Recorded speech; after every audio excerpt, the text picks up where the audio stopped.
What's going on, everybody? Welcome back to some more Cinders. My name is Larry, and where we just left off at, we had finished a very lovely conversation with a shady character in the Captain of the Guard. Anyway, let's get back to it. It's astonishing what a simple walk can do to one's spirits. If I'm going to miss the freedom to do something, then above all else, it's going to be the freedom to wander about wherever I please.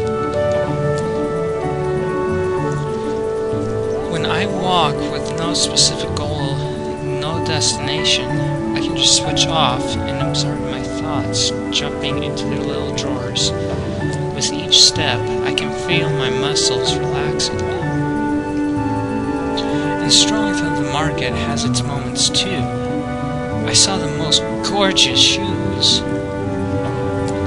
Not that I can ever afford them. They were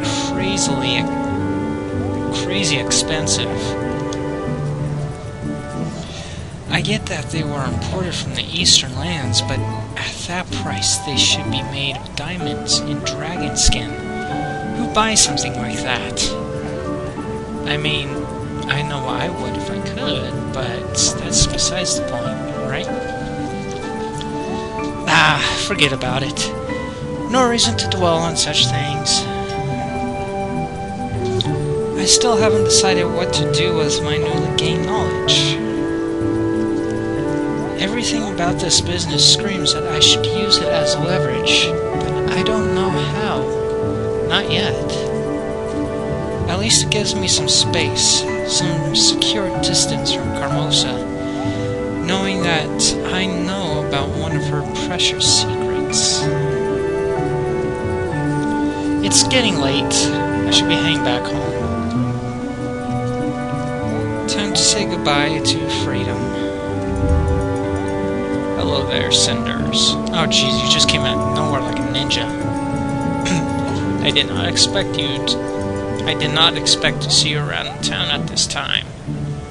You're still wondering about what that man said, do you? Yes, I took a long walk, and while it helped clear my head, I'm still not sure what to do. I can't say I know exactly how you feel, but my experience tells me you shouldn't push it. These things take time. I'm beginning to think the same. And what are you doing here, Captain? I was just about to begin my evening patrol. Although with this kind of weather, you could compare it to going for a walk.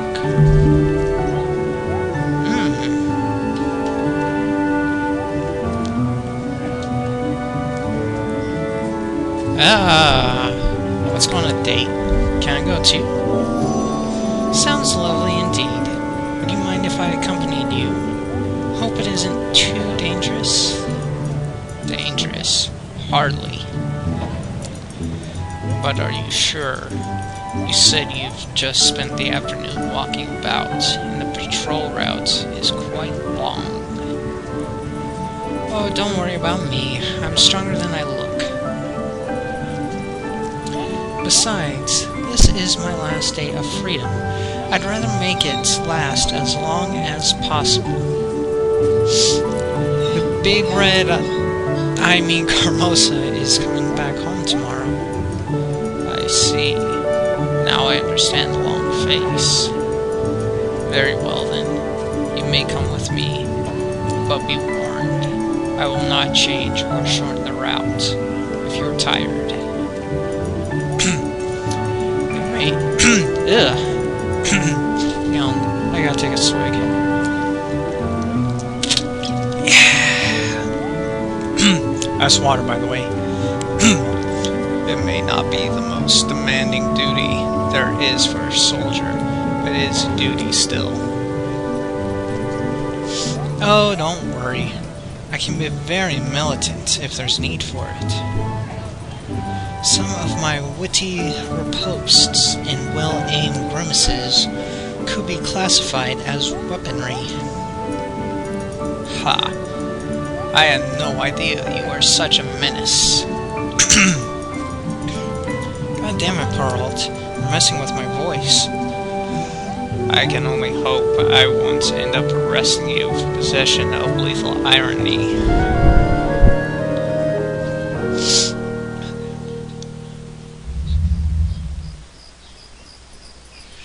And I am ashamed to say I have failed miserably at this attempt at being on guard. What do you mean? Is something wrong? My feet are killing me, and I thought I had a chance at this line of work. You have walked almost a whole route already, and it seemed a fine patrolling job to me. The town is safe, calm. Nothing happened on your watch. Isn't that what it matters? Ew. Does anything dangerous ever happen on these routes? Because if so, I must admit I am disappointed with our walk and its unfulfilled potential for adventure. Well, no. It's almost always uneventful. Then I really feel like I have accomplished something today. But if these patrols don't change anything, why do you do them? I did not say they changed nothing, Cinders. Maybe it is because of them that the town is peaceful. Maybe something will happen, and the town is going to need me to be there. I'm Batman. That's what he sounds like. Good point. Like that kidnapping the other day. It was good you were around. Yes, but whatever happens, or does not happen, these patrols are my duty. My duty, Cinders. Written generations ago to keep this town in order. So that is what I will do. Does your duty make every choice for you? It even dictates how you spend your evenings. One might think you have no clue what to do when duties are done. I did make one choice, to become a guard. I do accept my duties, as they are a consequence of who I am. You don't seem to accept the concept of duty in general, though. It's fine. I mean, I can understand. From what you've told me about your house and its rules, you are bound to dislike your duties. Isn't that almost by definition? Duty is something you have to do, not want to do, not chosen. How can you like obligation like that? That is how it is for you. Carmosa took over your house and life. For me, it's different. I have chosen to accept my duties. Or maybe chosen to accept them. Oh, wait. I have chosen and accepted my duties. Okay, that's why it's not okay. Oh, well. I see the purpose of my duties, and I am glad I can contribute to them. And if I can have a pleasant walk every evening as a means to uphold order in this town, is it really that bad? What happened? Okay. When it pours or snows, the pleasure must be doubled. Okay, you've got me there. Though the town does look better when all the dirt and these clashing colors are covered by snow, or at least smudged by the rain in your eyes. So you honestly like protecting this sleepy, dirty town? I distinctly remember you saying that you miss the past, the times of battle. Where do your patrols fit into that? I do whatever is necessary. If the times demand I walk the town, that is what I will do. But yes, I do prefer the thrill of battle in times when heroism had its use. I can't figure you out, Captain.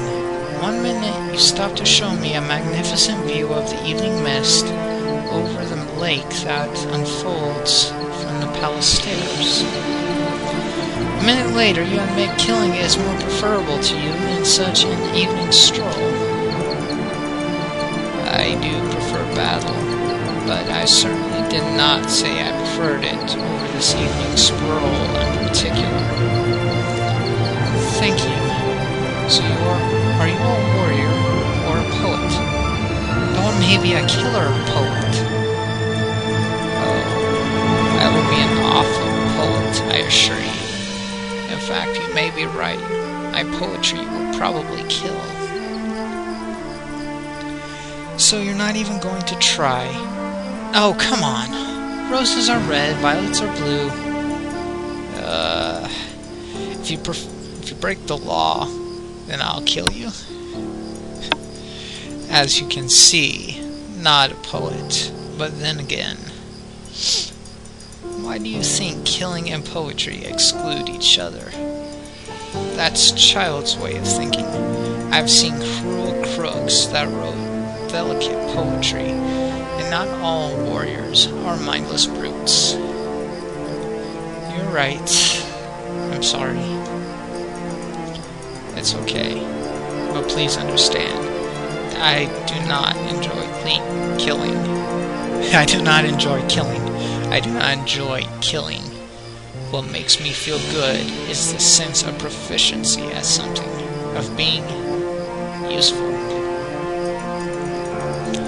I can see the value of freedom, but the notion of having a purpose is what works for me and makes me happy. It's nice to see someone content with where they are and what they do. Maybe the fact that I enjoy breaking the rules is caused by the fact that I myself am not... but I broke a rule by inviting you to go on a patrol with me, and I did enjoy it very much.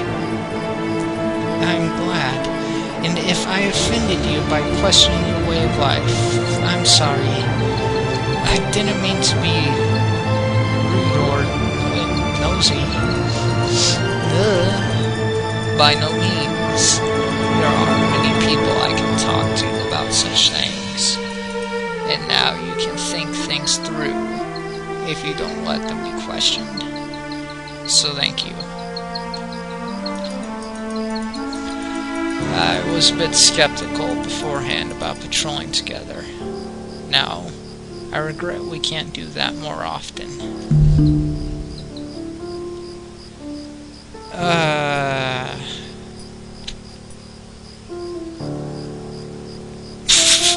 We'll seduce the shit out of him. Shit. I don't think he'll react too well to those. Maybe?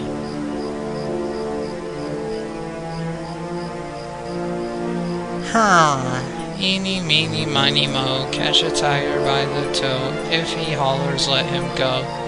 Eeny, meeny, miny, mo. But the pleasure is all mine. Though I do feel the pleasure should be mutual at most times. You certainly have a way of making a statement.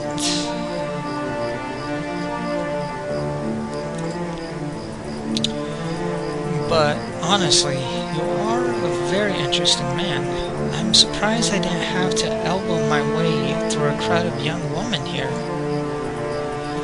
Strength and mystery in a man usually attracts them like honey lures wasps. Oh, do they? They attracted me, haven't they? But then such a confident, beautiful, and smart woman such as yourself is bound to have a circle of admirers at her whim. That is what men search for. This is true. Do they really? Of that, I'm sure. I've just had no luck in finding such a person yet. But that does not mean that I admire such qualities less. What can I say? On a different note, I've noticed something today. When you and Madame Guide spoke earlier, you seemed quite familiar with each other. I owe her my life. Such an experience does bring people closer and creates a bond. Maybe for life, even. Really? What happened? Sounds like there's an interesting story behind it. I was just doing my duty. I led a small group against brigands terrorizing the forest. Got separated while chasing their escaping leader. I got him eventually, but he managed to wound me. I lost consciousness there, in the middle of nowhere. Madame Guide was out searching for herbs when she found me. You could have bled to death. Yes, but Madame Guide took me to her hideout and nursed me back to health. And I will always be grateful for that. Sounds almost like a fairy tale. All that's missing is a romance and they lived happily ever after ending. Well, at least part of that did happen. But it was no fairy tale, so we did not live happily ever after. This was a real story of bloodstains and pain.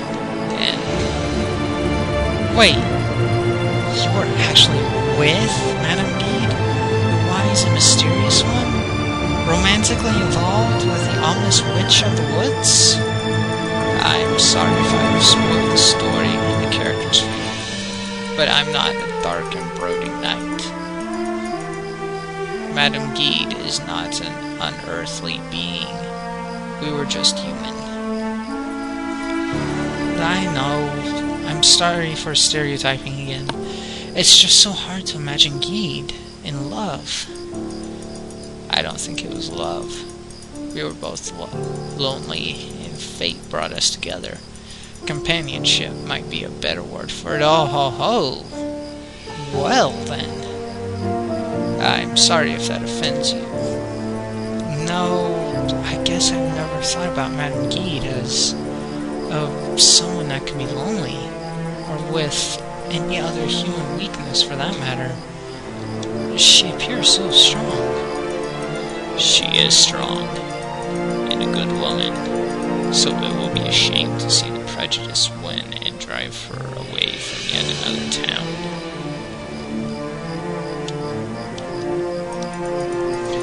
But what you said surprises me, really. Seeing just one side of her seems unfair as well. Plus, the two of you seem so alike in so many ways. Because you can never miss while comparing a woman of your former love. I'm sorry, I told you I'm no poet. Don't mention it. I actually do admire Madame Guide quite a bit. And I guess now I can see her in a different light. Both of you. A bit less mystery, although more of reality. That is just the way it is. I'm sorry. You're right. And I'm the one who is sorry. I did not mean to offend you. You didn't. Now, if you will excuse me, I have to go to the palace. The reporting duties call. Thank you for accompanying me. You are one of the most interesting and beautiful girls I have ever met. Can we see each other again and talk? Yes. Thank you. I've enjoyed this walk immensely too. I will try to arrange it so we can meet again, as difficult as it may prove. Oh, I believe you can accomplish anything if you want to. Thanks for the confidence. I look forward to meeting you again then. Anyhow, if you decide to do something about what that vagabond said today, or even if you just want to discuss your options further, do come and find me. And thank you very much, Captain. I will. I really need to go. Goodbye, Cinders. Have a nice night. You too, Captain. Good night. Geez, you're not even gonna walk us home? Asshole. Anyway. I guess we can let go here.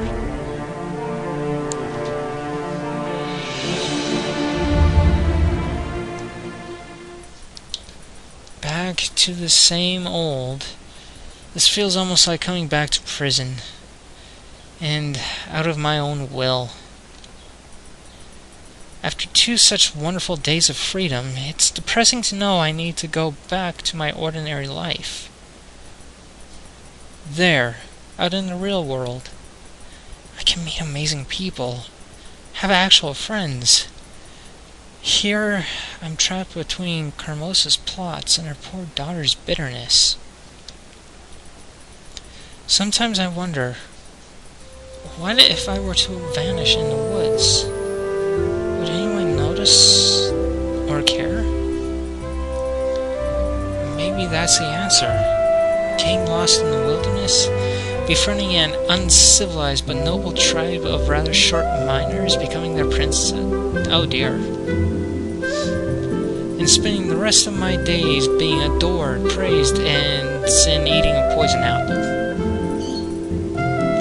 Oh, get a grip on yourself, Cinders. At least I learned some really interesting things today. Interesting and possibly dangerous for Carmosa. Maybe it's going to be my wild card in this game. Sometimes I wonder if all families are like mine. Broken, conflicted, and utterly unpleasant. Or is it just a nobility thing? My feet are begging for mercy. I must have walked 12 miles today. Those were really good shoes I saw at the market. And pretty, too. I sure could use some new shoes like that. These old horrors are just a few steps away from falling apart, and they blister my heels and ankles. Still, it was worth the effort. The good captain, bless his honorable heart, seems genuinely interested in my humble person. And he seems like an interesting gentleman, too. He looks really dashing in all those belts, I think. It's the belts that make the man, trust me. Besides, I always fancied scars and brooding disposition in a man.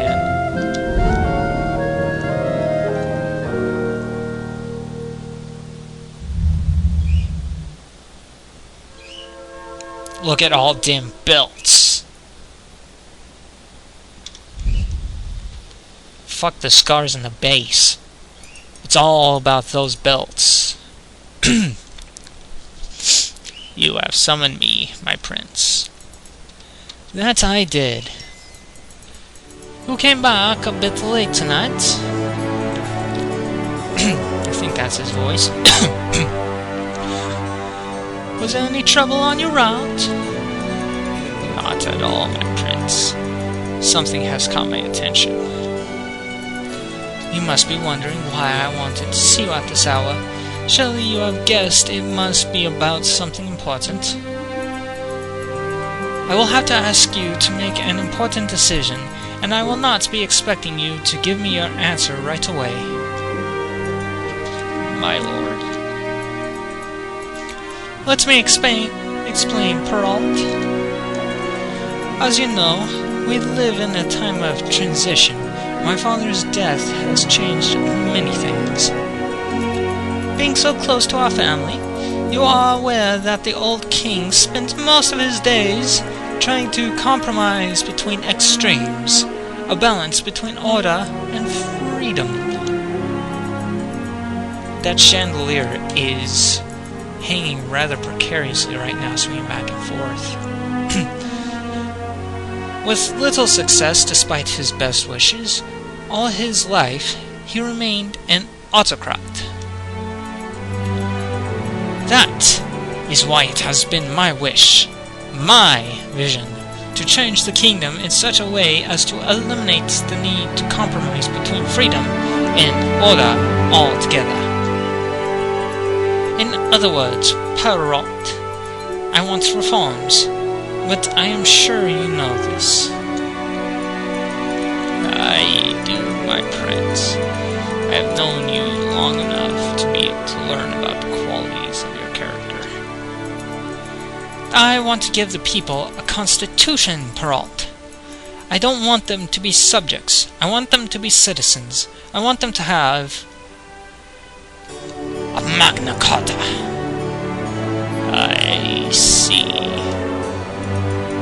This will not make you more popular among the nobles, sire. If that's even possible. You are not a king yet, my lord, and there's some unrest among the nobles. I wouldn't announce your plans just yet. They make you an easy target. Yes, they do. That's exactly why I need your protection. You already have it. You know I'd give my life serving the crown. I am your sword and shield, my lord. Yes, yes, my friend. I know that. But these are different kind of enemies I am going to face during my reign. I will be giving people more freedom, but that means taking away some of that old precious order. The nobles won't stand for it. They will want my head. They wouldn't dare. Of course not. That will give me a reason to ask for their heads.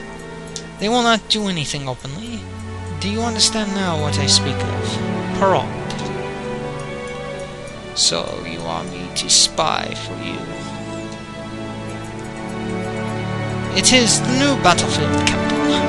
The theater of our time, war of our times. And the crown needs you to be our champion. Champion? But it isn't an honorable war. It is a war of lies. It is a war of discretion and intelligence. Qualities I know you possess in abundance. Not to mention loyalty.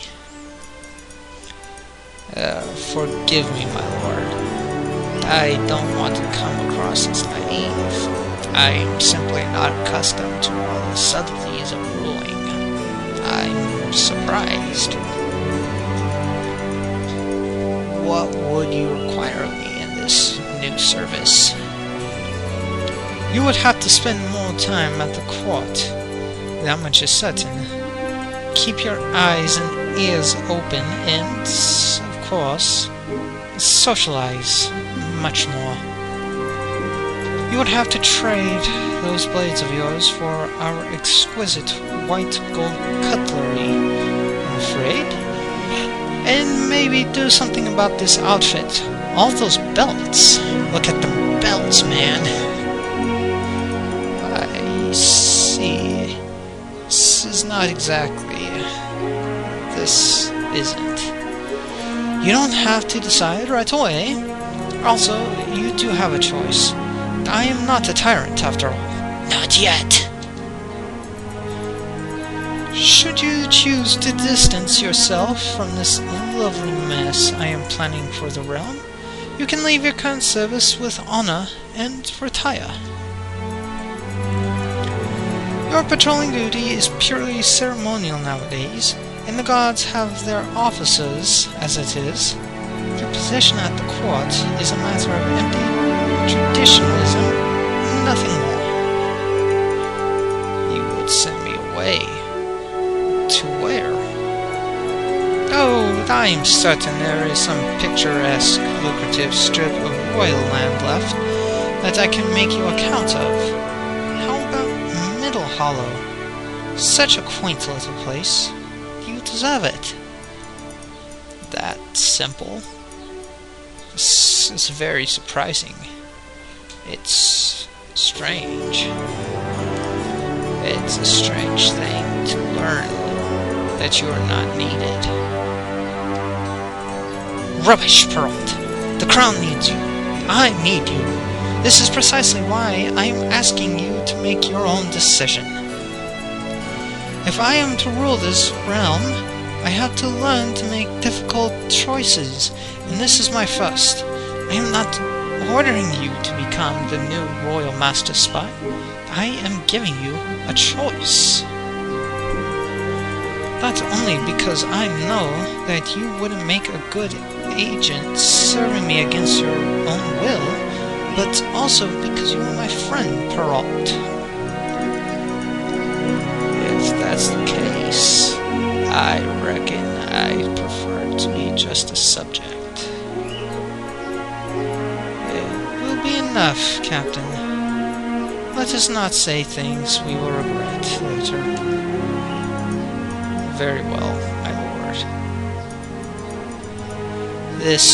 Will this be all, my prince? Yes, Captain. Give my proposal some thought. I would have your answer within the next few days. Now go.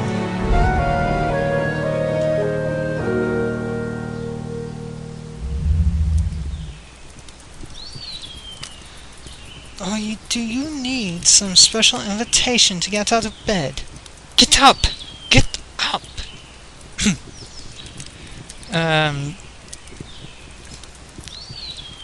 Jeez, how long have I been recording?